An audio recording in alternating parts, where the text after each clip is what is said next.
Hello বন্ধুরা, আজকে ছিল সানডে আর আমি চলে গেছি ওপরে রেডি হতে। আর ওদিকে দেখো আমার মেয়েও নিজের মতো নিজে খেলছে। আর ও একটা ছোট্ট চেয়ার আছে, এটা ওর অনেক ছোটোবেলার চেয়ারটা, ওইখানেও বসে আছে চুপ করে।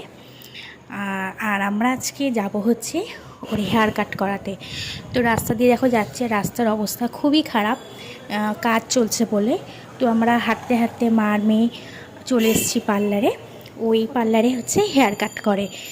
আর যখন ও ছোটো ছিল তখন খুব কান্না করতো, কিছুতেই ওকে চুল কাটানো যেত না। তো ফাইনালি ও চলে এসছে পার্লারে, ঢুকে চুল কাটা শুরু করে দিয়েছে। আর দেখো চুপচাপ বসে আছে। আর যখন কাঁচটা দিয়ে চুলটা কাটছে, ও না খুব সুড়সুড়ি পাচ্ছিল, এমনিতে ওর খুব সুড়সুড়ি।